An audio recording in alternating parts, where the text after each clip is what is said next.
Good morning, Miss Leticia. Good morning, ma'am. Okay, Miss Leticia, can you tell me about yourself? Ma'am, I am Leticia Wagi. I am 25 years old, a college graduate. I am single, and I took up Bachelor of Science in Home Technology. I work as a teacher for 1 year now. Okay, I have few questions for you to answer, so let's start. Why do you want to work as a maid? I want to work as a maid, ma'am, because I want to earn money and I want to support my family. Why you choose Malaysia when there is a lot of other country? I choose Malaysia, ma'am, because I believe that people in Malaysia are very nice to work with. Okay, how are you qualified for this job? I'm qualified for this job, ma'am, because I believe that I have the qualities such as I'm a fast learner, determined, and I'm hardworking. Okay, may I know what is your education level is? I'm a college graduate, ma'am. I took a Bachelor of Science in Home Technology. Okay, what is your recent working experience? I worked as a teacher for 1 year in our province, ma'am. Okay, have you worked abroad before? No, ma'am. Do you have experience of taking care of baby? No, madam.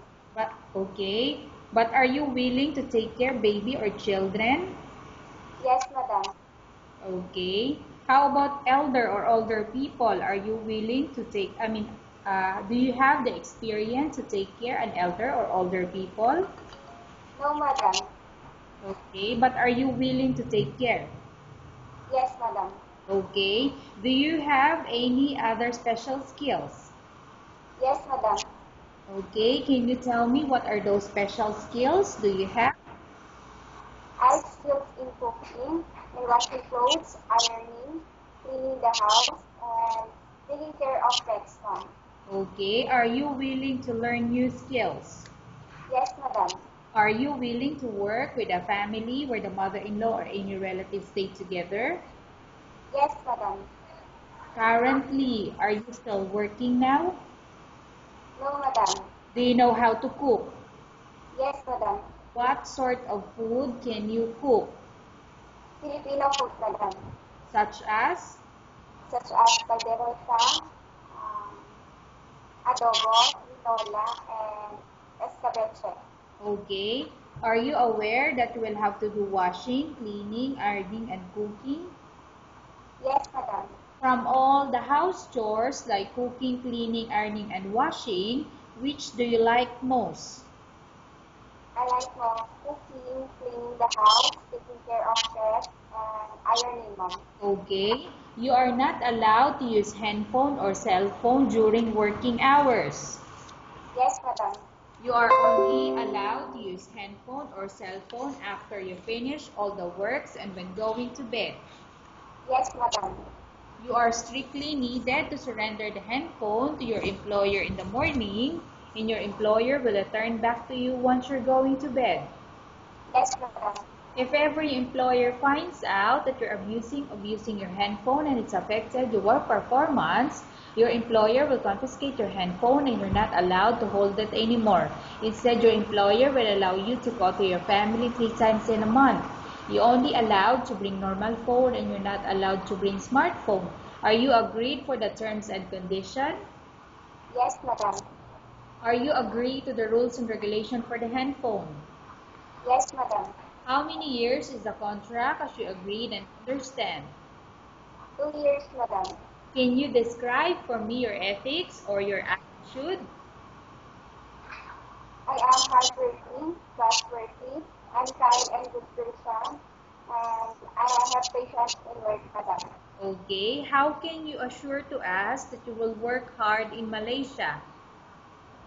I will follow the rules and regulations, and I will do my job well, madam. Okay, can you promise not to use a telephone without the permission of your employer? Yes, madam. Can you promise not to put on makeup but to dress properly while work? Yes, madam. Can you promise not to invite friends and relatives without the consent of your employer? Yes, madam. Can you promise not to ask for advance salary from your employer under any circumstances? Yes, madam. Do you really understand of the rules and regulation of the agency? Yes, madam. Do you pay any placement fee for you to come to Malaysia to work as a maid? No, madam. Do you have any history of sickness, example breast cancer or any other illness? No, madam. Do you suffer from any skin diseases, allergy, or physical defect? No, madam. Have you suffered from any serious illness? No, madam. Do you smoke? No, madam. Do you have any tattoo in your body? No, madam. Do you take any prohibited drugs before? No, madam. Have you undergone any operation or surgery? No, madam. Are you medically fit? Yes, madam. Are you in any medication? No, madam. Are you allergic with any food? No, madam. Are you prepared to work for the employer of any race? Yes, madam.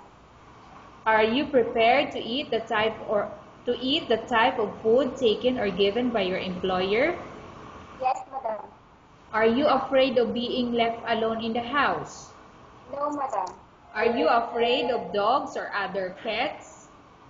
No, madam. Can you promise to work according to instruction from your employer? Yes, madam. Do you have a immediate family working in Malaysia? No, madam. Okay, Miss Leticia, we have finished our question section. Let's go to case study. I have a case study for you and I want you to answer me truthfully.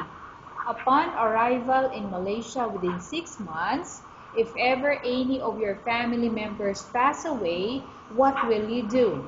Will you continue to work till finish your contract or you will go back? I will continue my work until I finish my contract. Okay, tell us about yourself and why do you want to work in Malaysia as domestic helper? Ma'am, I am Leticia Wamsi. I am 25 years old. I am single and I college graduate. I took up Bachelor of Science in Home Technology and I work as a teacher. I want to work in Malaysia because I want to earn money to support my family. Okay, Miss Leticia, what do you want to tell to your employer who watching your video? Hi ma'am, I am Leticia Wamsi. Please choose me because I am kind and nice person and trustworthy. I am hardworking. Okay, thank you very much, Miss Leticia. We will update your agency if there's any selection made by the employer. Thank you so much, madam.